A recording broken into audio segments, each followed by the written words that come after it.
Here's how we feel about time in New Jersey. I talk about this study a lot. Some researchers went all over the country to study how patient people are. They went to every state, and this is what they did. They were in two different cars. One car would pull up to a red light. The other car would observe from another lane. And when the light would turn green, the car wouldn't go.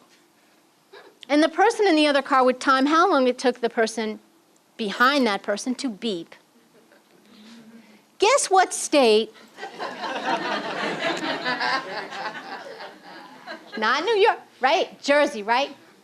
Washington State. People were willing to wait 30 seconds before, right, look at you. You're like, 30 seconds, I'd call my buds and we'd drag that person out of their car and beat the crap out of them and still have time, you know. 30 seconds, can you just imagine, just count like in your head, 30 seconds? That's insane. Do you know what it was in New Jersey? 1 second. It was like this. It was like green beep. It was like that. That's what it was like. Yes. Okay, so do you agree with this? Do you need me to tell you about this study to agree with me? No, right? Okay, so if we're all in agreement that that's the way we are, why in the world would you not time a presentation? Why would you take that kind of chance with these people? This presentation is supposed to end at what time? Oh, you know, oh, now you're talking to me, okay. 1 o'clock, that's what it said on the sheet, okay? I don't care if I am up here on a skateboard on fire, juggling hamsters with a chainsaw, carving statues out of carrots. The minute 1 o'clock comes, are you still thinking about me? No, I got things to do, right? I got to get out of here. The minute your audience perceives that you have had enough time or that you have gone over time, you lose. Every beautiful thing that you just did doesn't count. I put on these heels that I haven't worn in a really long time because I knew you might look at my feet. So I'm like, well, I got to dress a little more presentable. So I can't walk in them too well. I walked from my car to the building, halfway, right in the middle of the lane. I took some sort of a weird header and I fell and I caught my body with my hands, but then I did this weird like army roll where I just rolled. And I rolled. It's a miracle I wasn't hurt because I just had some scratches on my hand. So I rolled, and then this is where it gets awkward enough, right? This is where it gets really awkward. Some guy was coming around the corner in his car and had to stop because there was a lady in the road, right? But this is what he did. It was insane. Is he here by the way? So then, this is what happened, right? He rolls down his window, and he doesn't say, are you okay, or nothing. He goes, and I'm on the ground, you know? And he's like, aren't you giving a lecture today? Like, that's what he said! And I was like, yeah, that's all I said. I was like, yeah, I am. So maybe that's why it's not here to say, maybe I destroyed my credibility. Is your mortgage upside down? We can fix that. You haven't paid your income tax in 10 years? That's all right, my brother and sister. We're going to take you back into the fold. We're going to forgive you, right? Accident forgiveness. Who does that? Right. So all of these things, you're naming these because it's infused in our society that if you believe that a hotel room should cost $1, that you should be able to go online and find that. And not only do I want a hotel room that's $1, I would also like a free breakfast. Sure, we can work that out. In Vegas, of course, we can do that. This is where they live. And then it bleeds over into where we are, and we are shocked and angry and hostile and outraged that somebody would try to negotiate what we see and believe is a very fair and generous grading process. It was my daughter, my stepdaughter, just graduated from the MBA program in May, and now in the fall she's going to work in New York City doing financial services. It's something I don't really understand. I don't know where she got it from. It didn't come from me. I don't know. She had to take 4 CPA tests this summer. high stakes, you know, emotional roller coaster every time a test came around. We get to the last test, and my husband and I are saying, Al, what time are you going to be at the test? She goes, well, it's in a testing center in North Jersey somewhere. Okay, well, what time are you leaving? She goes, the test is at 9. I figure I'll leave at 8 o'clock. No. It's in North Jersey up the Parkway. You can't. Look at you. You're like, no. Right? Right? And that's the way we were like, what are you doing? She goes, no, it's fine. I said, it's not going to be fine. She goes, no, it is. They have a roll-in policy. I said, what's that? She goes, well, the test starts at 9, but as long as you roll in by 10, you can take it. I was so mad. Small, medium, and high risk. What is the most common, safest thing that people seem to say to each other when they're crossing paths for the first time? And then, what does everybody always start with? What do they talk about? The weather. The weather, right? The weather. Is it hot enough for you? Is it cold enough for you? I didn't wear the right sweater today. It's raining cats and dogs. And then after you say those things, you go,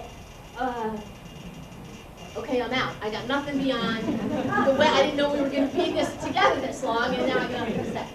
That's ridiculous. Of course you are going to make mistakes. You are a human being. There is no human being walking the planet that walks out of a communication event and says, I was perfect today.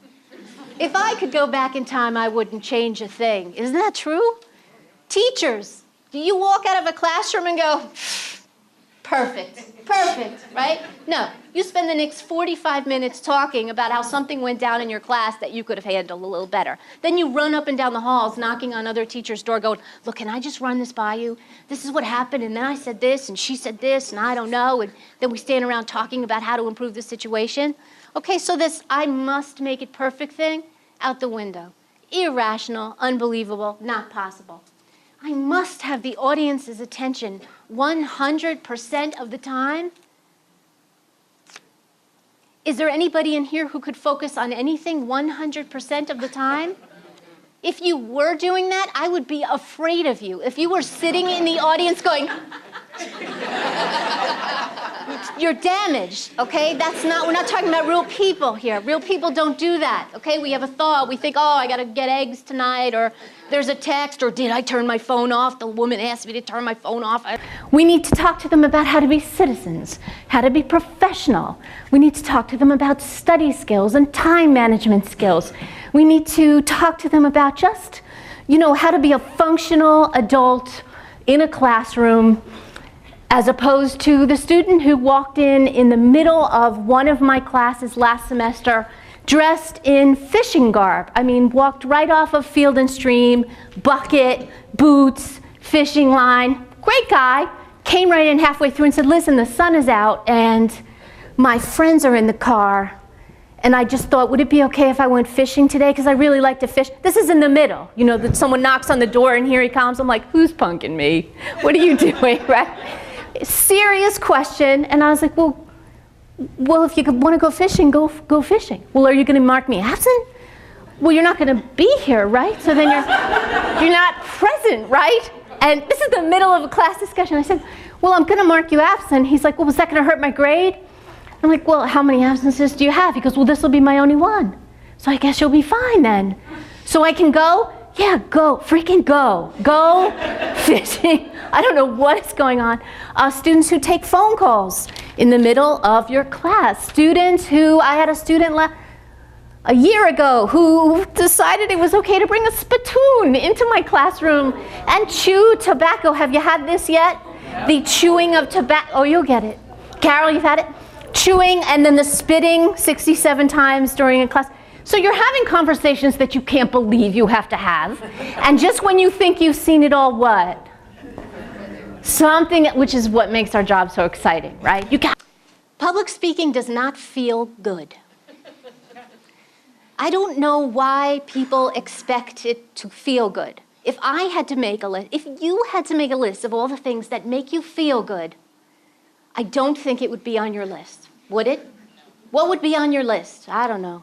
A fireplace, some marshmallows, my favorite show, my footy pajamas, a hug from a child. I don't know. Public speaking wouldn't make it on there. But people somehow are surprised that it feels so awful. You're not doing it because it feels good, are you? Why are you doing it? Because you have to, because you're trying to get something accomplished. So please remember as we move through this that the goal is not to feel good. The goal is to successfully survive the experience and make a connection with other people and get something done. Small talk is polite conversation about uncontroversial or unimportant matters in a social situation. Notice I highlighted uncontroversial. So although you think when you go to a party and you dive into the room and tip over the punch bowl and start screaming Trump, you think that you're making small talk.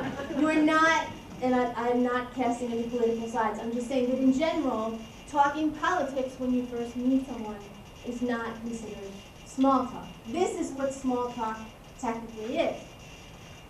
So why would anyone be afraid of something that's so nothing, something that's unimportant and uncontroversial and polite? So now we're entering the audience participation zone. I'm very excited. Why would you be afraid of small talk? Why would anyone, let's take it off you, why would anyone be afraid of small talk? Talk to me. Embarrassment. Embarrassment, thank you. Anxiety. Anxiety, good. This side of the room's covered.